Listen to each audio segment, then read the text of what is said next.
Andai Abdul Somad mati malam ini, ditanya Allah Ta'ala, hai Abdul Somad, bagaimana waktu yang kutitipkan padamu kau isi? Kuisi dengan baik ya Allah. Bertemu bersama orang baik, pada waktu yang baik, membicarakan yang baik. Mudah-mudahan kita selalu istiqomah dalam kebaikan.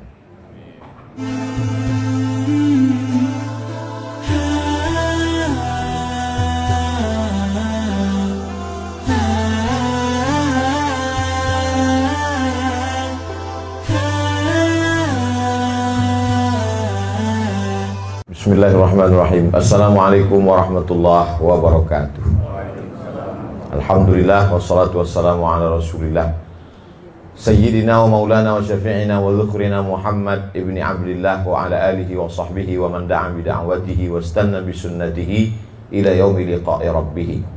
Sahibul bait, sahibul hajat, akhi fillah, Bapak Mis'al Bahwal beserta seluruh keluarga, hadirin hadirat, orang tua kita semua, Bapak Ahmad Ganis. Tak dapat saya sebut satu persatu, insya Allah semuanya dimuliakan Allah Subhanahu wa ta'ala. Pada kajian rutin malam hari ini kita dipertemukan Allah Subhanahu wa ta'ala. Innallaha katabal maqadir. Allah sudah menuliskan takdir ketetapan, langkah, rezeki, pertemuan, maut, sudah ketetapan Allah Subhanahu wa ta'ala. Pada saat Covid, banyak acara yang batal, gagal. Berapa banyak orang merencanakan sesuatu tapi tidak terjadi. Tapi kemudian kita justru bisa bertemu pada saat orang susah untuk bertemu.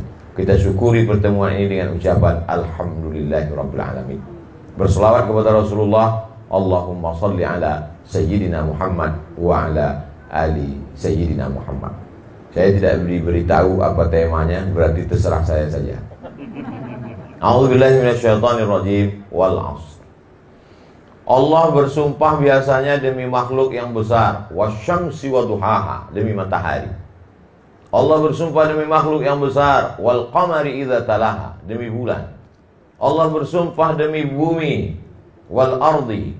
Allah bersumpah demi bintang-bintang, wan najmi. Tapi Allah bersumpah demi waktu sampai 6 kali. Ketika terbit waktu fajar, masuk waktu subuh, Allah bersumpah wal fajri walayalin ashri. Masuk waktu subuh, Allah bersumpah was subhi idza tanaffas. Matahari mulai sepenggalah, Allah bersumpah wad duha wal laili idza saja. Mulai siang panas terik matahari, Allah bersumpah wan nahari idza tajalla. Masuk waktu pesang, waktu asar, Allah bersumpah wal asri innal insana lafi khusri. Masuk waktu malam, Allah bersumpah 2 kali wal laili idza saja wal laili idza yaghsha. Kenapa Allah bersumpah demi waktu sampai 6 kali? Melebihi bersumpah demi matahari dan bulan. Padahal kalau diumpamakan menurut skala, kalau diletakkan bola basket, diletakkan di samping bola basket itu kacang hijau, maka kacang hijau itu adalah bumi dan bola basket itu adalah matahari. Jadi kalau matahari sebesar bola basket, bumi sebesar kacang hijau, lalu Abdul Somad ini sebesar apa? Amat sangat tidak bermakna di tengah samudera antariksa kekuasaan Allah Subhanahu wa ta'ala. Tapi Allah bercerita tentang perputaran kita dengan waktu pagi, petang, siang, dan malam. Saya di Jakarta ini hari Kamis, hari Jumat, hari Sabtu, hari Ahad, 4 hari. Setahun saya datang ke Jakarta 4 kali. Sekali datang 4 hari. 1 hari ceramah 3 kali, pagi, siang, malam, macam makan obat. Hari ini bertemu pada kesempatan baik mulia dengan bapak-bapak, ibu-ibu yang dimuliakan Allah Subhanahu wa ta'ala. Tapi saya insya Allah bisa mempertanggungjawabkan waktu ini kalau ditanya Allah Subhanahu wa ta'ala. Hai Abdul Somad, pada hari Jumat, malam Sabtu, setelah Isya, di mana kau berada? Aku bersilaturahim di rumah saudaraku seiman, seakidah, sebangsa, setanah air. Apa yang kau bicarakan? Yang kubahas adalah kalam Allah, surat Al-Asr. Kenapa tiba-tiba ayat itu yang kau pilih? Kebetulan protokol buka pakai itu, jadi kulanjutkan saja. Wal asr. Sekarang waktu kita tidak dapat dipertanggungjawabkan. Begitu banyak waktu kita habis. Siapa yang menghabiskannya? Instagram, Facebook, WhatsApp. Waktu kami habis ya gara-gara Ustadz. Kenapa? Channel UAS official. Paket kami pun habis gara-gara itu juga Pak Ustadz. Alhamdulillah. Mudah-mudahan bermanfaat. Kenapa demikian? Karena yang saya sampaikan mungkin ada yang tidak berkenan di hati, menyinggung perasaan hamba Allah yang dhaif. Selalu di akhir kajian saya mohon maaf. Karena kalau itu sampai melalaikan dari Allah, saya pun ikut dituntut di hadapan Allah Subhanahu wa ta'ala. Tapi insya Allah, setiap ada orang mengatakan, Ustadz ini hari kelahiran anak saya, suami saya, bapak saya, tolong Ustadz berikan ucapan Barakallahu fi umrik, semoga Allah berikan berkah pada usiamu. Setiap menit, setiap detik akan diminta tanggung jawab di hadapan Allah Subhanahu wa ta'ala. Malam ini kita bisa bertanggung jawabkan. Andai Abdul Somad mati malam ini, ditanya Allah Ta'ala, hai Abdul Somad, apa, bagaimana waktu yang kutitipkan padamu kau isi? Kuisi dengan baik ya Allah. Bertemu bersama orang baik, pada waktu yang baik, membicarakan yang baik. Mudah-mudahan kita selalu istiqomah dalam kebaikan. La tazulu qadama 'abdin yaumal qiyamah, kaki anak Adam tidak akan pernah bergeser pada hari kiamat hatta yus'al, sampai dia disoal, ditanya. Bercerita tentang pertanyaan bertemu dengan Allah nanti, pertanyaannya banyak sekali. La tus'alunna yauma idzin 'anin na'im. Semua nikmat yang diberikan Allah akan ditanya. Berapa kali kedipan mata, berapa detak jantung, berapa tetes darah dicuci buah pinggang, berapa hembusan napas dari paru-paru. Semua akan disoal, ditanya Allah Subhanahu wa ta'ala. Tapi di antara pertanyaan itu ada 4 bocoran soal. Pertanyaan yang pertama adalah an umrihi fima afna, umur kemana saja kau habiskan. Bicara tentang masalah umur, kenapa tidak ditanya uang kemana kau habiskan? Uang nanti. Sampai hari ini belum ada orang lahir bawa kartu ATM. Kenapa tidak ditanya harta? Harta nanti. Nanti setelah punya jabatan, dapat harta warisan, durian runtuh, baru dapat. Tapi umur sudah dapat ketika kita lahir. Inna ahadakum yujma'u khalquhu fi batni ummihi arba'ina yawman nutfah. 40 hari dalam bentuk cairan. Summa yakunu 'alaqatan mithla dhalik. 40 hari dalam bentuk darah. Summa yakunu mudghatan mithla dhalik. 40 hari dalam bentuk daging. Cairan berubah menjadi darah, berubah menjadi daging. 40, 120 hari. Yursalul malaku, dikirim malaikat, ditiupkan roh. Saat itulah kita sudah punya usia. Maka sebelum lahir ke dunia, kita sudah punya umur. Makanya kalau ditanya orang, berapa umurmu? Kau mau tanya cara penghitungan 3. Menurut kalender Hijriah, menurut kalender Masehi, atau menurut kalender ditiupkannya ruh. Mau yang mana?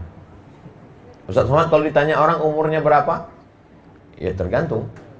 Saya jawab pakai bulan Komariah, Muharram, Safar, Rabiul Awal, 1 tahunnya berarti ada diskon 11 hari. Atau dijawab pakai Syamsiah, Januari, Februari, Maret, April. Tapi kalau dihitung menurut umur sejak ditiupkannya ruh ke alam rahim, maka kita semua selama ini sesungguhnya salah menyebut umur, karena kita jauh lebih tua daripada sejak hari kelahiran kita. Itu kan hanya kita serentak saja sepakat di seluruh dunia bahwa kita dihitung lahir sejak saat melihat alam semesta. Disitulah ditulis di akta kelahiran, lahir tanggal sekian. Namanya siapa? Thariq. Yang betul alifnya panjang, Thariq. Tapi memang tertulis begitu nama dia di surat. Namanya Thariq. Rupanya lahirnya di jalan. Nama yang betul adalah Thariq. Was-sama'i wat-thariq. Saudara yang dimuliakan Allah Subhanahu wa ta'ala. Jadi bercerita tentang wal asr. Sampai-sampai apa kata Imam Muhammad bin Idris Asy-Syafi'i, meninggal di Fustat Kairo pada tahun 204 Hijrah. Seandainya Allah hanya menurunkan surat Al-Asr, tidak diturunkan 113 surat yang lain, lakafa, cukup. Sakingkan hebatnya surat Al-Asr. Karena kalau setiap manusia dapat mempertanggungjawabkan setiap menit detik usianya, tidak akan ada orang yang sakau, tak ada orang yang mabuk, tak ada orang yang berzina, tak ada orang yang mencuri, tidak ada orang yang menipu. Kenapa? Karena setiap detik dia selalu muhasabah dirinya. Maka paling tidak laki-laki yang balik, berakal, sehat, tidak musafir, tidak cacat, maka dia mesti mendengarkan wasiat takwa dari khotib hari Jumat tadi. laki-laki yang gagah perkasa itu mendengarkan wasiat khatib. Takutlah kepada Allah, karena semua akan mati, diminta tanggung jawab kemana waktu yang sudah diberikan Allah. Senin, Selasa, Rabu, Kamis, Jumat, Sabtu, Ahad, Senin, Muharram sampai Rabiul Awal, Rabiul Akhir, Januari, Februari, Maret, April, Mei, Juni, Juli, Agustus, Desember. Semuanya diminta tanggung jawab di hadapan Allah Subhanahu wa ta'ala. Iqra kitabak, hai Abdul Somad, baca buku catatan amalmu. Pergilah orang ke kantor Telkom. Ketika sampai mau bayar uang telepon, dia komplain. Tidak mungkin saya bicara sebanyak ini. Selama ini saya pakai handphone, pakai telepon rumah jarang-jarang. Kenapa tagihannya sampai 10 juta begini? Pegawai Telkom tidak mau ribut-ribut, dia diam saja. Dia cukup kasih print out. Dia lihatkan, ibu baca aja sendiri. Ibu memang tidak pakai, suami ibu memang tidak, tapi anak ibu malam-malam jam 2 itu ada printnya. Begitu juga dengan kita. Inna alaikum lahafizin, bersama kamu ada malaikat kiraman katibin, kiraman mulia, katibin mencatat. Ya'lamuna ma taf'alun, mereka tahu apa yang kau lakukan. Maka ketika orang faham makna wal asri, dia tidak ingin ada satu detik pun waktu itu terbuang sia-sia dan hampa. Kalaupun dia berkata-kata yang keluar dari mulutnya adalah nasihat, kalaupun dia diam, diamnya adalah fikir, geraknya adalah zikir. Kalau dia bertemu, pertemuannya silaturahim. Kalau ada orang mengajaknya membicarakan aib orang lain, dia katakan, lebih baik kita bersolawat. Andai dia tidak mau menggurui orang lain, mungkin dia mencari-cari alasan. Ada yang lebih bermakna, ada yang lebih baik. Jadi kalau ada pengajian rutin seperti ini, keluarga, sahabat, tetangga, kerabat, maka diteruskan. Karena dengan itulah kita dapat saling mengingatkan bahwa waktu yang sudah berlalu habis sudah. Saya hitung, insya Allah waktu saya tinggal lagi sekitar 20 tahun lagi. Lahir 1977, Nabi meninggal 63 tahun, berarti sekarang sudah 44, tak sampai 20, 19 tahun lagi. Kalau ikut Nabi Muhammad SAW. Kalau ikut Nabi Yahya, tak sampai. Kalau ikut Nabi Nuh, Pak Ustadz, capek, 950 tahun. Berapa kali ganti KTP. Tapi yang jelas bahwa waktu kita tidak perlu minta, karena Allah sudah tetapkan. Jadi untuk apa orang banyak minta umur panjang, Ustadz? Minta umur panjang adalah minta barokah pada usia. Begitu kata Syekh Muhammad Mutawalli Asy-Sya'rawi. Jadi kalau sudah ditetapkan umurnya 40, tidak mungkin bertambah. Tidak mungkin bertambah. Lalu kalau memang sudah ditetapkan 40, ngapain orang minta Allahumma tawil umurana, panjangkan umur kami? Yang diminta adalah kualitas isinya. Saya nggak paham Pak Ustadz. Botol sama-sama 600 ml. Sama botolnya, 600 ml. Tapi beda harganya kalau isinya air putih, dengan kopi ginseng, dengan madu asli, dengan emas. Jadi botolnya boleh sama, tapi isinya berbeda. Isinya itulah yang kita minta ketika kita minta umur panjang. Ada orang yang usianya hanya 17 tahun. Anak umur 17 tahun hafal Quran 29 juz, mandi di sungai, terpleset, meninggal, mati. 17 tahun. 30 juz bersarang di kepalanya. Tapi ada orang yang umur panjang, jangankan 30 juz, juz 30 pun hilang-hilang timbul di kepalanya.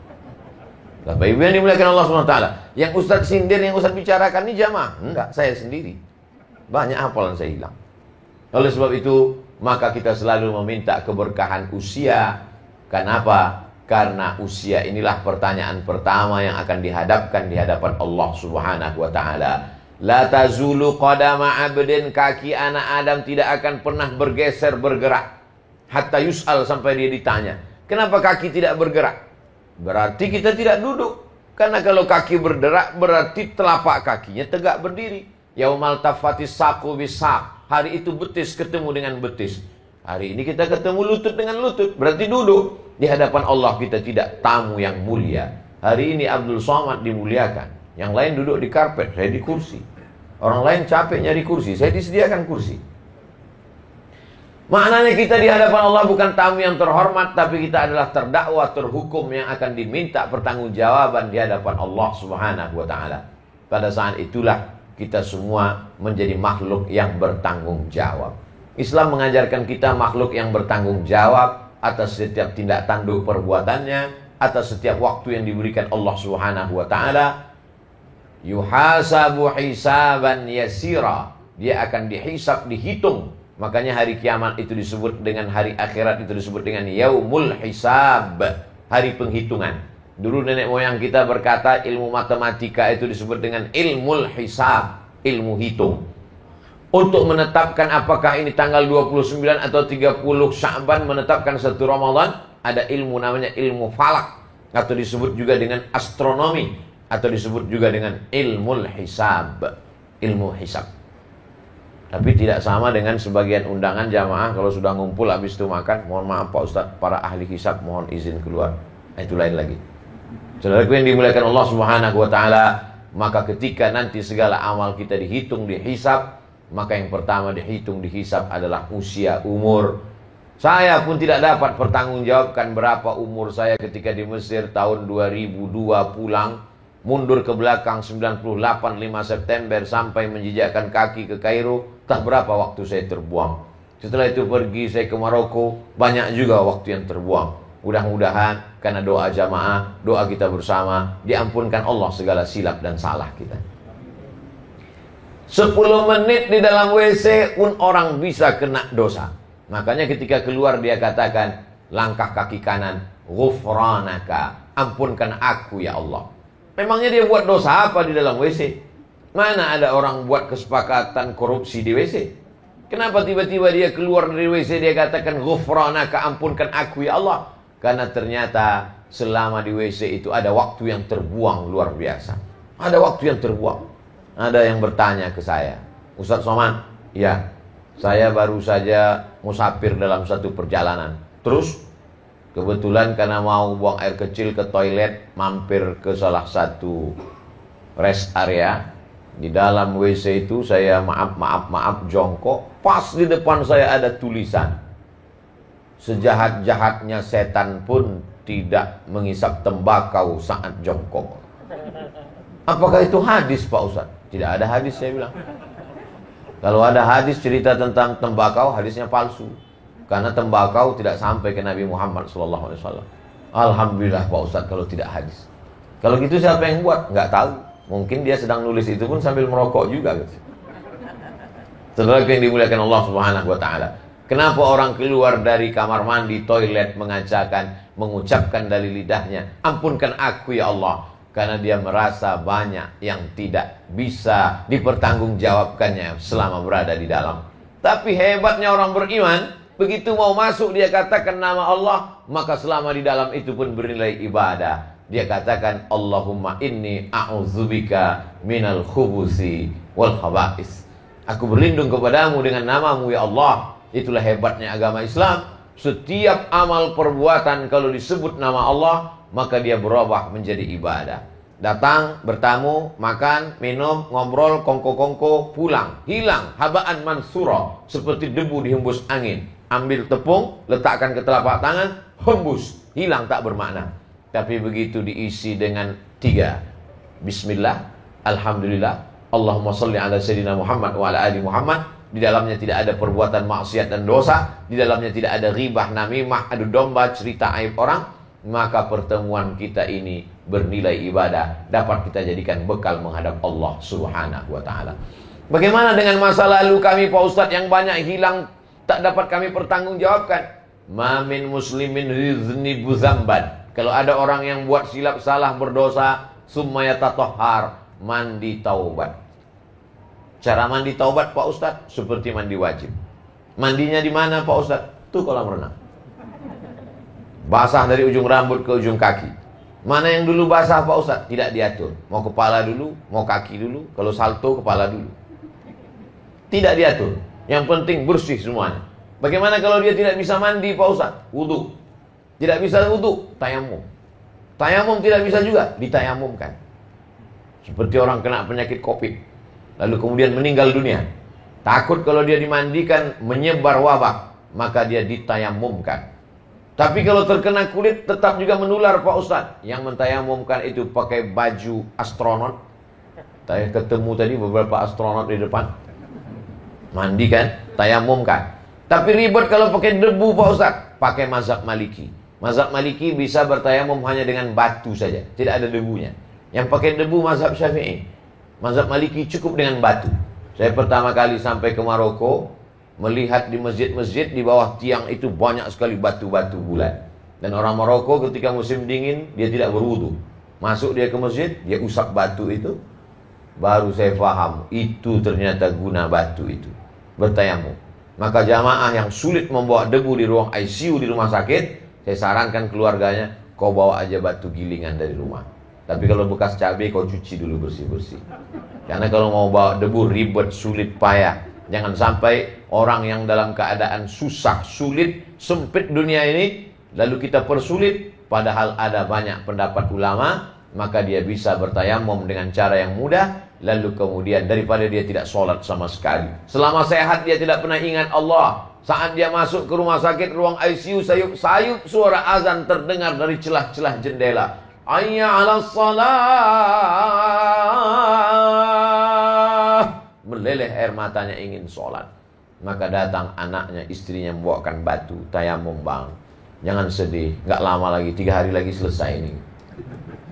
Maka itulah mungkin saat-saat terakhir dia, saat-saat dia ingin merasakan nikmat Allah Subhanahu wa ta'ala. Maka siapa yang tidak pernah buat dosa, boleh jadi orang yang di awal hidupnya banyak buat amal kebaikan, tertutup dengan su'ul khatimah karena dia takabur, angkuh, sombong. Tapi berapa banyak orang yang awal hidupnya bergelimang dosa, kemudian datang takutnya kepada Allah, di akhir-akhir usianya dia mendapatkan husnul khatimah. Al-umuru bi khawatimiha. Segala perjalanan hidup ini dinilai dari akhirnya. Yang sudah beramal soleh, yang sudah istiqamah, jangan angkuh, jangan sombong. Yang masih dalam gelimang dosa, merasa dirinya bersalah, lebih baik menjadi pelaku dosa yang merasa diri bersalah daripada pelaku amal soleh merasa diri paling baik dan orang lain semuanya penghuni neraka. Masalah orang yang sudah taubat adalah dia melihat dirinya di surga, yang lain masuk neraka. Paling mengerikan sekali, yang dianggapnya masuk surga itu cuma 4. Dia, bininya, menantunya, sama mertuanya. Lain daripada itu masuk neraka semuanya. Padahal kita tidak tahu. Kita hanya berharap rahmat Allah Subhanahu wa ta'ala. Yang pertama kita bahas wal asr. Innal insana lafi khusr. Inna, sesungguhnya. Insan. Insan diambil dari kata uns. Uns artinya jinak. Kenapa manusia ini disebut insan? Karena dia jinak. Lawan dari liar. Kambing, sapi, kerbau. Liar. Maka kalau ada manusia yang liar, jangan panggil dia insan. Lalu, jangan pula panggil binatang, marah dia. Maka dia bukan manusia. Karena sifat manusia adalah uns, jinak, lembut. Insan diambil dari kata nasya. Nasya artinya lupa. Kenapa setiap kali mau sholat imam tetap mengingatkan, sawus sufuf, luruskan shaf. Kepada jamaah yang berada di ujung, tolong lengkapi dulu, jangan langsung shaf kedua. Padahal kemarin baru saja diucapkan luruskan shaf. Subuh tadi diluruskan shaf, zuhur diulang lagi. Zuhur diluruskan shaf, asar diulang lagi.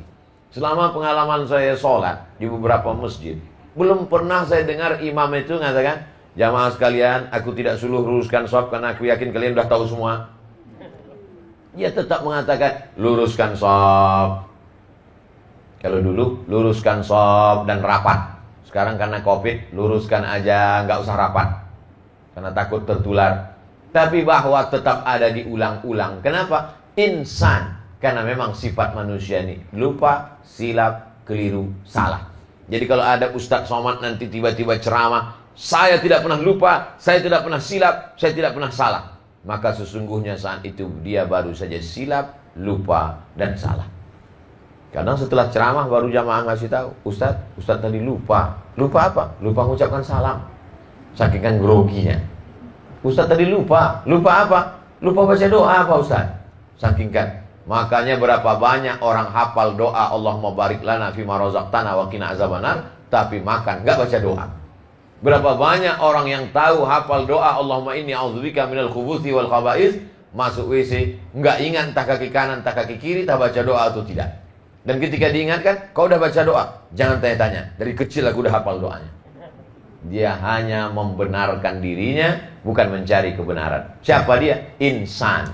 Innal insana lafi. Hebatnya bahasa Arab, la panjang dengan la pendek beda. La tidak. Lafi sungguh. La in syakartum la azidannakum. Kalau kau mau bersyukur, sungguh akan aku tambah. Wala in kafartum inna azabi lasyadid. Kalau kau kafir, kufur, maka azabku amat sangat. Jadi lam yang pendek itu maknanya penekanan makna. Yasin, innaka laminal, pendek. Makanya orang banyak baca Quran, salah panjang pendeknya, salah makna, merubah makna Quran. Yasin, innaka laminal mursalin. Sesungguhnya engkau tidak termasuk Rasul. Tapi kalau dia baca innaka laminal mursalin, sesungguhnya engkau wahai Muhammad sallallahu alaihi wasallam laminal mursalin, adalah sungguh salah satu dari rasul utusan Allah Subhanahu wa taala. Makanya ada ungkapan hadis, rubbatalil Quran wal Quranu yal'anu. Berapa banyak orang baca Quran dilaknat Quran karena tidak tepat panjang pendeknya. Alhamdulillah Pak Ustaz, saya tidak pernah salah. Kenapa? Memang enggak pernah baca Quran. Kita tetap baca Quran. Bahwa kita silap dan salah dalam proses belajar dimaafkan.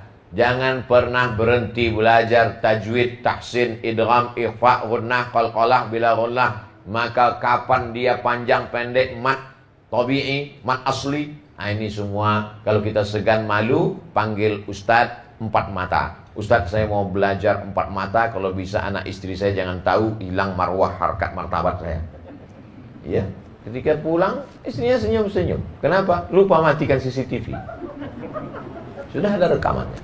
Saudara yang dimuliakan Allah Subhanahu wa taala, innal insana lafi. 2 kali penekanan. Inna, sesungguhnya.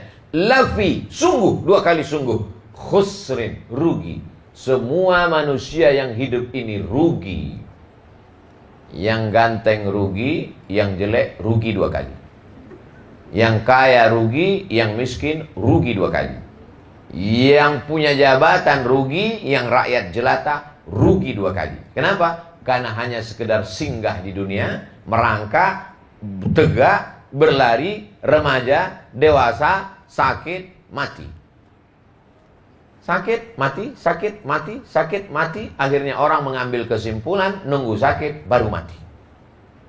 Padahal ini bukan hukum umum, bahwa banyak orang yang tanpa sakit pun mati. Covid mati, Covid mati, Covid mati. Disangka orang kena Covid baru mati. Padahal berapa banyak orang yang mati setelah diperiksa check up positif meninggal juga. Saya bukan mengatakan kita jangan takut Covid. Saya juga ingin mengatakan jangan terlalu takut. Saya ingin mengatakan bahwa kematian tidak mengenal tua dan penyakit. Kenapa kamu sehat sampai hari ini? Saya rajin 4 sehat, 5 sempurna, rajin olahraga Pak Ustaz. Kalaulah olahraga bisa memperpanjang umur, kenapa banyak orang mati habis jogging? Meninggal dunia.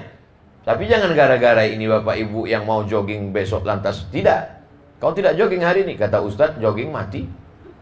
Saya ingin mengatakan bahwa kematian akan datang walaupun kita sedang ceramah. Penceramah meninggal, khotib meninggal. Kematian akan datang walaupun kau sedang bawa acara. Itu ada video yang dikumpulkan di YouTube tentang rekaman-rekaman orang mati. Penari sedang menari, mati. Petinju saking menangnya, yang menang mati, malah yang kalah hidup.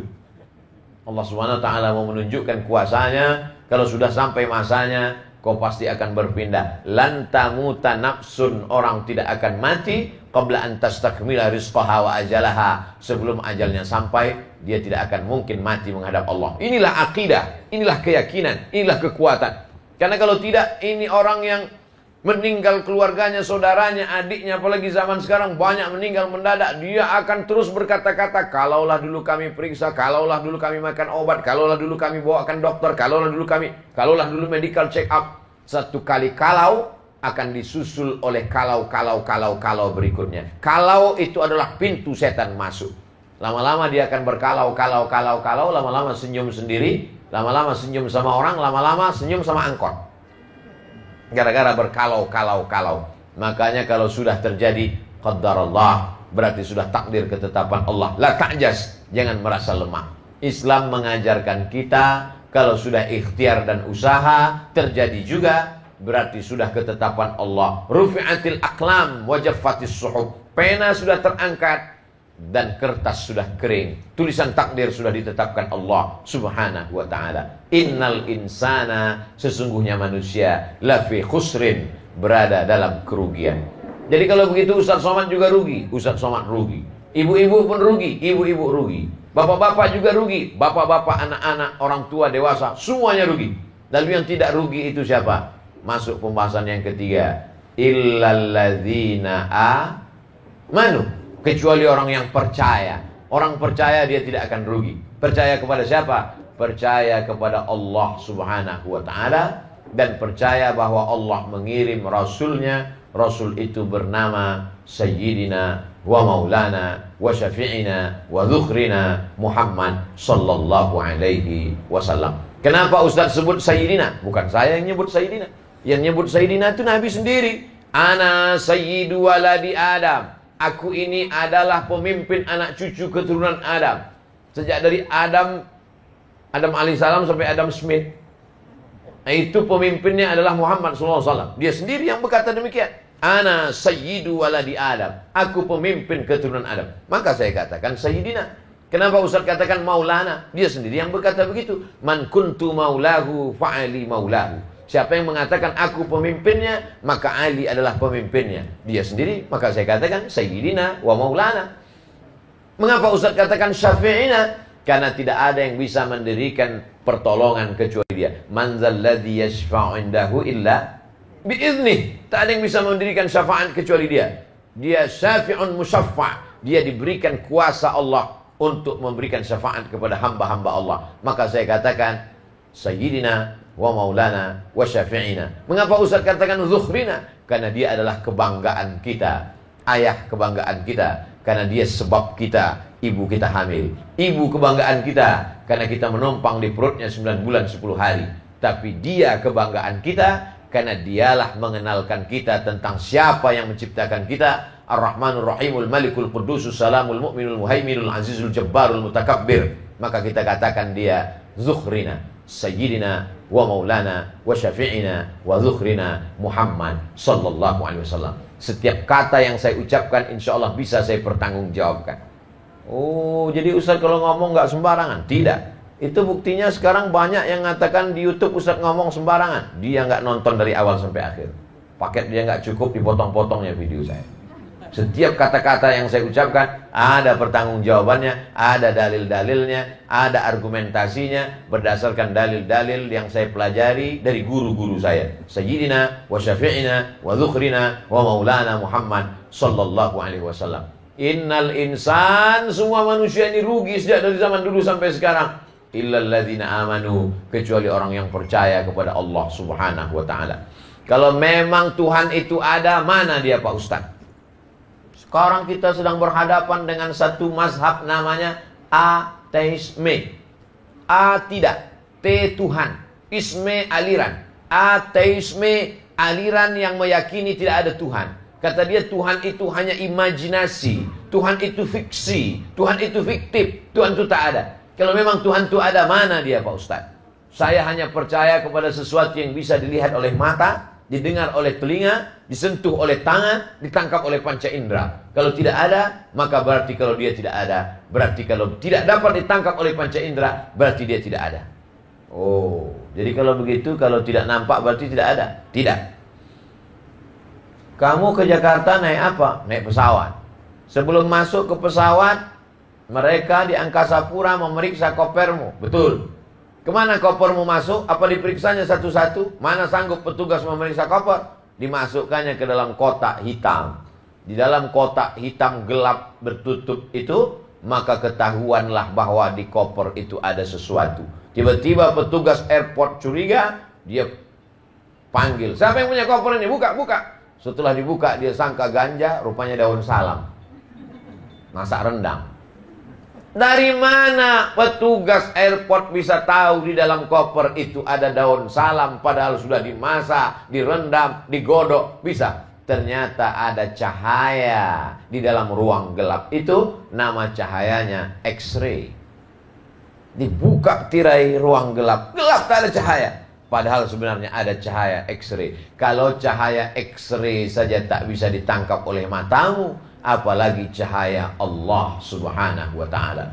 Falamma tajalla rabbuhu lil jabali ja'alahu dakka. Ketika Nabi Musa alaihissalam ingin melihat Allah, aku ingin melihat engkau ya Allah. Allah tunjukkan bukan dirinya, hanya bagian dari cahayanya di atas bukit Tursina. Fakharra Musa sa'iqa. Musa pingsan. Dan ketika setelah Musa tersadar, apa kata Musa? Tubutul ana, taubat aku ya Allah. Tak ingin lagi aku ingin meminta melihat pancaran cahayamu, karena pingsan Nabi Musa alaihissalam. Abdullah bin Abbas ditanya, wahai Abdullah bin Abbas, ya, sebesar apa cahaya yang dilihat oleh Musa ketika dia pingsan itu? Abdullah bin Abbas tidak menjawab dengan kata-kata, dia jawab dengan ujung jarinya. Sebesar ujung kelingking cahaya yang dilihat oleh Nabi Musa di atas bukit Tursina. Naik saya ke atas bukit Tursina jam 2 malam sampai menjelang azan subuh. Nampak batu-batu kecil bertebaran. Ada musola kecil di atas. Saya tanya imam masjid, bagaimana Nabi Musa alaihissalam? Ketika Nabi Musa melihat cahaya itu, hancur berkeping batu-batu ini. Maka sampai hari ini ditunjukkan Allah kuasanya. 3 umat berada di atas menantikan terbitnya matahari. Orang Yahudi membaca Talmud, Zabur, Taurat sambil menunduk. Orang Nasrani berada di atas, ada gerejanya. Dan orang Islam pula ada musola surau kecil di atas. Semua orang Islam yang naik ke atas masuk ke dalam musola. Apa mau sholat subuh? Kedinginan, minta ampun angin kencang. Saudara yang dimuliakan Allah subhanahu wa ta'ala, jangankan mau melihat pancaran cahaya Allah, melihat cahaya X-ray pun matamu tak bisa menangkap. Kalau tidak bisa dilihat oleh mata, saya tidak percaya Pak Ustadz. Oh, jadi kalau tidak bisa dilihat matamu, kau tidak percaya? Tidak. Pernahkah engkau melihat wajahmu? Pernah. Karena ada cermin. Bagaimana kalau cermin tak ada? Wajahmu pun tak bisa kau lihat. Kalau begitu wajahmu tak ada karena tak bisa kau lihat. Bagaimana ceritanya awal manusia bisa melihat wajahnya? Ketika seorang manusia letih lelah dalam perjalanan panjang, berhenti dia bernaung di bawah kayu yang rindang. Di bawah pohon kayu itu ada air tergenang. Kira-kira seperti air inilah. Kayu rindang, ada air tergenang. Dia lihat ke air itu, dia lihat nampak wajahnya. Itulah cikal bakal cermin awal mula manusia melihat wajah. Kalau melihat wajahmu saja kau tak bisa, bagaimana kau mau melihat wajah Allah subhanahu wa ta'ala? Jadi kalau ada nanti orang menantang-nantang, kalau tidak bisa lihat mata, maka saya tidak percaya Tuhan itu ada. Bawa dia ke rumah Pak Mis'al, suruh nengok wajahnya di situ. Setelah nampak, cemburkan dia ke dalam. Biar sadar dirinya bahwa dia tidak ada apa-apanya di hadapan kuasa Allah subhanahu wa ta'ala. Bule-bule yang putih datang, pergi ke pulau Bali di pantai Kuta untuk berjemur. Untuk apa? Menghitamkan kulit yang putih. Apa yang datang? Cahaya ultraviolet. Apa nampak hitam itu masuk dari matahari ke kulitnya? Tak nampak. Tapi ada. Tidak semua yang ada bisa kau lihat oleh matamu. La tudrikuhul absaru wa huwa yudrikul absara. Allah tak bisa kau tangkap dengan matamu, tapi Allah bisa melihat pandangan segala yang halus. Tapak kaki semut yang hitam, di atas batu yang hitam, di tengah samudera yang gelap, di tengah malam yang kelam, nampak Allah subhanahu wa ta'ala. Allah bisa dirasakan dengan rasa orang yang takut kepada Allah subhanahu wa ta'ala. Nun, kau yang jauh di sana, padahal orangnya amat sangat dekat. Kenapa mulut berkata jauh? Karena rasa di dalam. Kata-kata terlalu miskin untuk bercerita tentang rasa yang ada di dalam hati manusia. Innal insana lafi khusr. Sesungguhnya manusia itu dalam kerugian. Illal ladzina amanu, setelah beriman, wa amilus sholihat. Dalam Islam tidak cukup hanya teori iman. Aku percaya kepada Allah, percaya kepada Muhammad SAW, percaya kepada Quran, percaya kepada malaikat, percaya kepada hari kiamat, percaya kepada takdir. Buktinya mana? Maka mesti ditunjukkan dalam bentuk amal nyata konkret yang bernama amal soleh. Iman tak bisa dilihat. Makanya di KTP kita tidak ditulis agama iman, karena iman tak bisa dilihat. Tapi yang ditulis di situlah agama Islam. Islam 5 itu bisa dilihat. Pertama syahadat, bisa dilihat dan didengar. Mau masuk Islam? Iya, coba bersyahadat. Mohon maaf Pak, saya syahadatnya dalam hati aja. Nggak bisa. Al-tasdiqu bil qalbi, percaya dalam hati. Wal iqraru bil lisani, dinyatakan dengan lidah. Wal amalu bil arkani, dilaksanakan dengan anggota tubuh. Selesai sholat Jumat nanti kepada seluruh jamaah jangan pulang dulu, karena ada saudara kita yang baru saja dapat hidayah malam tadi akan bersyahadat dipimpin oleh imam. Asyhadu an la ilaha illallah, asyhadu an la ilaha illallah, wa asyhadu anna Muhammadar Rasulullah, asyhadu anna Muhammadar Rasulullah. Satu masjid tahu. Mengapa satu masjid mesti tahu? Karena kalau dia tidak bersyahadat di depan orang banyak, mati dia bersyahadat di kamar sendirian, siapa yang mengurus jenazahnya? Setelah dia bersyahadat, kita mengurus akidahnya. Tidak hanya sekedar menyaksikannya bertanda tangan, mengeluarkan sertifikat mu'alaf, tapi kita juga memberikan kain sarung, mengontrol sholatnya. Maka dibuatkanlah apa yang disebut dengan mu'alaf center. Dibimbing kajian-kajian khusus, diberikan pengenalan Islam. Ada teman saya, kawan saya, sahabat saya sekantor mau masuk Islam Pak Ustaz, jangan dipersulit. Aku mau masuk Islam, bagus. Katanya dalam Islam itu sholat banyak. Enggak, cuma sholat maghrib aja. Jangan jadi persulit. Ini ada kawan sahabat mau masuk Islam, aku mau masuk Islam, coba sebutkan berapa sholat. Sholat maghrib, sholat subuh, sholat zuhur, sholat asar, sholat isya, qabliyah, ba'diyah, witir, qabliyah, ba'diyah, istikharah, sholat idul fitri, idul adha. Gak jadilah masuk Islam. Dia mau masuk Islam, mendengar ceramah di halaman masjid, khotibnya bercerita, yang pertama kali berkhitan adalah Nabi Ibrahim alaihissalam. Umurnya 80 tahun, dipontong pakai kampak. Gak jadi dia masuk Islam, ketakutan. Nabi mengatakan, basyiru, berikan kabar gembira. La tunafiru, jangan buat orang lari dari Islam. Yassiru, berikanlah kemudahan. La tu'assiru, jangan dipersulit. Makanya kalau ada orang bertanya ke saya tentang gimana Islam itu Pak Ustaz, mudah, kau bersyahadat aja. Asyhadu an la ilaha illallah, asyhadu anna Muhammadar Rasulullah. Habis itu Pak Ustaz masuk surga. Syaratnya Pak Ustaz mati dulu. Ini gitu mudahnya dalam Islam. Ustaz terlalu memudah-mudahkan. Bukan saya, Nabi yang bicara. Man qala la ilaha illallah Muhammadur Rasulullah dakhalal jannah. Siapa yang mengatakan la ilaha illallah Muhammadur Rasulullah masuk surga. Kalau saya masuk Islam Pak Ustaz, bacaan-bacaan sholat Al-Fatihah. Ayatnya Pak Ustaz kulhu. Masa pendek gitu Pak Ustaz? Yang udah lama Islam aja kulhu kok. Saudara yang dimuliakan Allah Subhanahu wa taala, jangan dipersulit. Ini ada orang mau masuk Islam, ayat yang pertama diajarkannya mentang-mentang dia yang membimbing, langsung Yasin. Saudara yang dimuliakan Allah Subhanahu wa taala, illal ladzina amanu wa amilus shalihat. Bicara tentang amal soleh, saya bukan imam Masjidil Haram, saya bukan ustaz, saya bukan profesor, saya bukan doktor, saya bukan LCMA, saya bukan kiai, bukan habib, bukan. Beramal soleh bisa dilakukan seorang ibu. Dia ajarkan anaknya bagaimana sebelum tidur malam cuci kaki, cuci tangan. Ibu-ibu zaman dulu begitu. Kalau mau tidur, cuci tangan, cuci kaki, makan obat cacing. Padahal alangkah indahnya kalau dia ajarkan berwudu, sholat witir sebelum tidur. Indah. Simple ibu mengajar. Sebelum makan, Allahumma barik lana fima razaqtana. Sebelum tidur, bismika Allahumma ahya wa amut. Sebelum masuk toilet, Allahumma inni a'udzubika minal khubuthi wal khaba'its, langkahkan kaki kiri. Masih ingatkah ibu kapan pertama kali mendengarkan bacaan Al-Fatihah anak? Baca Fatihah anak.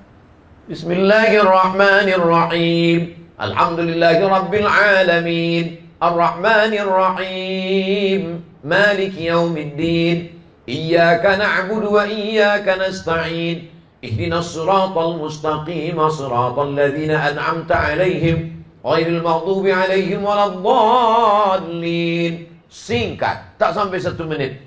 Tapi Fatihah yang ibu perdengarkan itu dibacanya subuh, dibacanya zuhur, dibacanya asar, dibacanya maghrib, dibacanya isya, dibacanya sholat Jumat, dibacanya qabliyah, dibacanya ba'diyah, dibacanya witir, dibacanya duha, dibacanya tahajud. Mengalir pahalanya sampai kita mati menghadap Allah. Padahal kita bukan ustaz, padahal kita bukan alim ulama, padahal kita bukan buya, padahal kita bukan kiai profesor, bukan habib. Kenapa? karena amal sepele dalam Islam. Wa amilus salihati. Al-imanu bid'un wa sab'una syu'bah. Iman itu 73 sampai 79 cabang pokok kayu, bercabang-cabang. Cabang yang paling kuat, paling tinggi, la ilaha illallah Muhammadur Rasulullah. Adnaha yang paling rendah, imatatul adza 'anit thariq, membuang sampah di jalan. Nampak kulit pisang, khawatir ada yang terpeleset, masukkan ke tempat sampah, buangkan ke dalam tempat yang bisa menyelamatkan orang banyak. Maka pada saat itu kau sedang beramal soleh. Saat engkau minum teh manis, nampakmu ada semut yang sedang terpeleset masuk ke dalam, lalu dengan ujung jarimu kau angkat dia ke tepi, boleh jadi itu amal soleh yang menyelamatkanmu dari azab Allah subhanahu wa ta'ala. Oh, Ustadz ceramah itu apa yang Ustadz pikirkan? Emangnya kamu FB menanya semua yang dipikirkan orang? Apa yang kau pikirkan?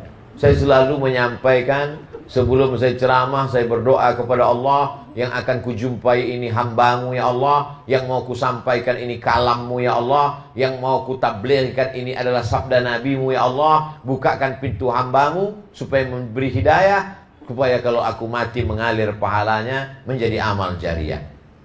Itu yang kita inginkan. Serajin-rajinnya kita sholat duha setelah meninggal dunia, putus. Sehebat-hebatnya kita baca surat Yasin setelah meninggal dunia, putus. Tapi ada amal jariah yang mengalir. Ceramah saya ini direkam, didengarkan. Dari sekian yang Ustadz sampaikan itu cuma 5 yang saya ingat. Masih syukur kau ingat 5. Aku cuma 2 yang ingat. Padahal aku yang menyampaikan. Saudara yang dimuliakan Allah Subhanahu wa taala, illal ladzina amanu wa amilus solihat. Kalau hanya sekedar amanu wa amilus solihat, egois. Karena dia saja yang masuk surga. Yang penting aku sudah amanu, sudah wa amilus solihat. Orang Islam tidak demikian. Pembahasan terakhir. Wa tawasau bil haq wa tawasau bis sabr. Bunyi kalimatnya tawasau, 2 orang yang saling ingat mengingatkan. Hari ini kebetulan saya yang ingat, saya menyampaikan. Besok saya lupa, datang Ustadz Said Kutub mengingatkan. Ustadz Somad, ini isi Ustadz ceramah kemarin. Katanya Ustadz mesti sabar, katanya mesti tawakal, katanya mesti beramal soleh. Oh iya, aku lupa Ustadz. Kurang hebat apalagi Umar bin Khattab, hafal Quran, penulis Quran, khalifah. Tapi ketika Nabi Muhammad SAW meninggal dunia, ternyata cinta membuat orang buta, tuli, pekak dan bisu. Hilang ayat-ayat Al-Quran itu dari dalam hatinya. Dia cabut pedangnya. Siapa yang mengatakan Muhammad mati akan kupancung kepalanya. Lupa dia pada ayat-ayat, lupa dia pada hadis-hadis.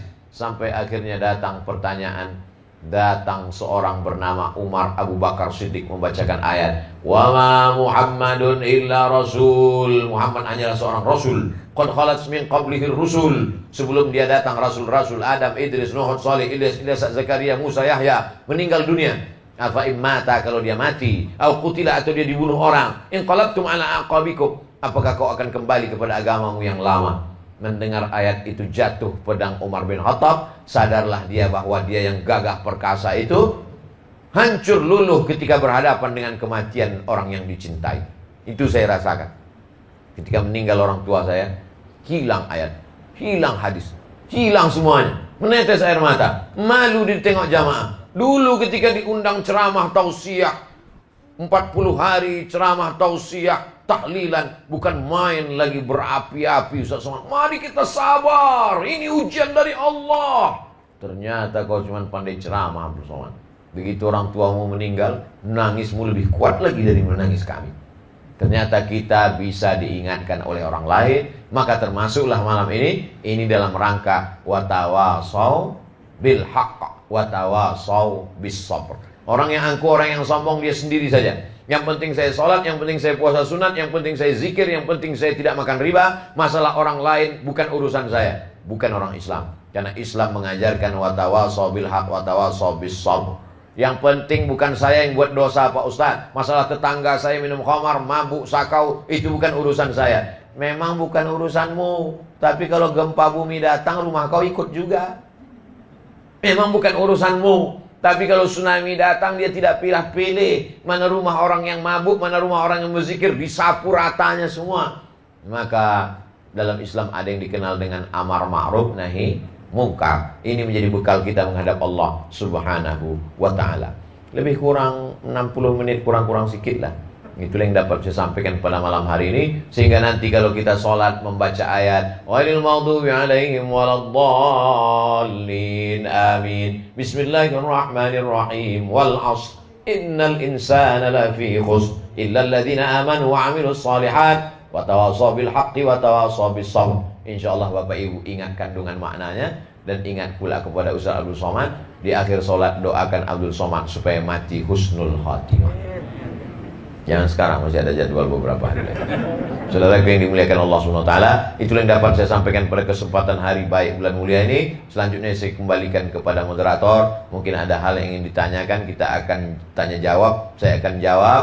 Yang tidak terjawab saya bawa pulang ke Pekanbaru. Nanti saya jawab, saya buatkan videonya, di-upload di channel Ustaz Abdul Somad Official. Jangan lupa tonton, subscribe, like, and share, dan komen.